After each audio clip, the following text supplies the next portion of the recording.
presenting by Deep Music।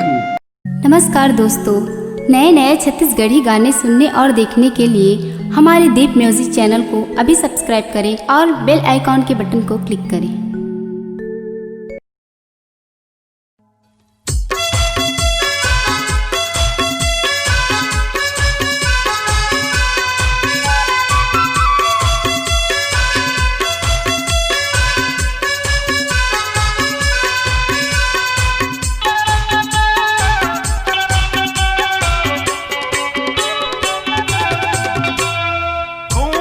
खूंटा कहीं के रही गे, खूंटा कहीं के रही गे, नहीं अवश्य हमर गाँव कायबे मोरे गरीब के गुरिया माँ आगे हंस मोरे नाम, कायबे मोरे गरीब के गुरिया माँ आगे हंस मोरे नाम। खूटा खूटा मन मसमा के, खूटा खूटा मन मसमा के, कौन में होते तोर गाँव गाँव, श्री लाल भास्कर तोर माया माँ पूछता हूँ तोर गाँव गाँव, श्री लाल भास्कर तोर माया माँ पूछता हूँ तोर गाँव गाँव।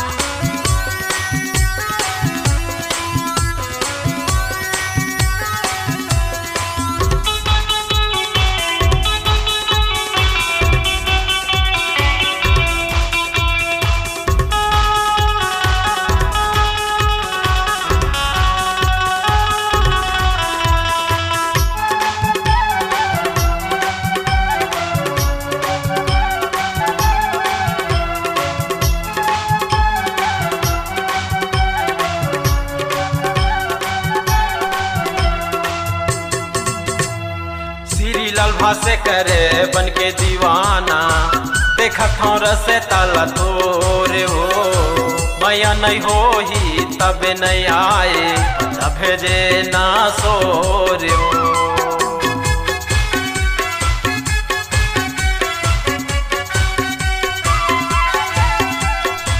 दाईला पाता दादाला सखी है, आना जाना मतोरगा, कैसे मैं हूँ बैठी दुआरी माँ भैया पास थी मोरगा। ऊपर ले माया भीतर ले नहीं है, ऊपर ले माया भीतर ले नहीं है, ऐसने ले थच मोरी नाव। श्री लाल भास्कर तोर माया माँ पूछता हूँ तोर गाँव गाँव, श्री लाल भास्कर तोर माया माँ पूछता हूँ तोर गाँव गाँव।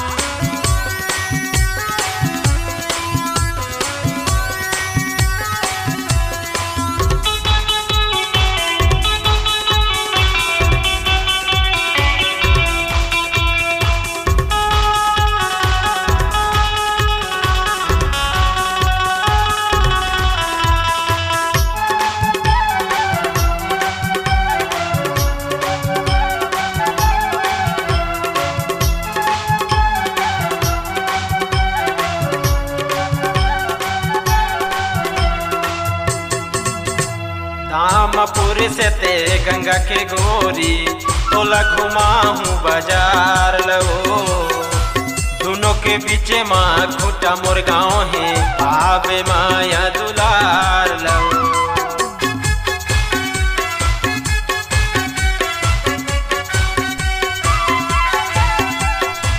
माया पीरित के कुल की दुआरी, देखती रही थाओ तो लगा, हृदय के भीतरी मस्त ही समाई, वही बना दिए मोनगा।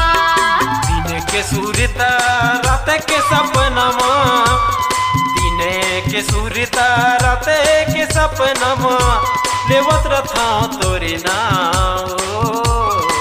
श्री लाल भास्कर तोर माया माँ पूछता हूँ तोर गाँव गाँव, श्री लाल भास्कर तोर माया माँ पूछता हूँ तोर गाँव गाँव। खूंटा खूंटा कहीं के रही गे, खूंटा खूंटा गाँव कायबे मोरे गरीब के गुरिया माँ लागे हस मोरे नाम कायबे मोरे गरीब के गुरिया माँ लागे हस मोरे नाम श्रीलाल भास्कर तोर माया माँ पूछता हूँ तोर गाँव गा कायबे मोरे गरीब के गुरिया माँ लागे हस मोरे नाम श्रीलाल भास्कर तोर माया माँ पूछता हूँ तोर गाँव गा कायबे मोरे गरीब के गुरिया माँ लागे हस मोरे नाम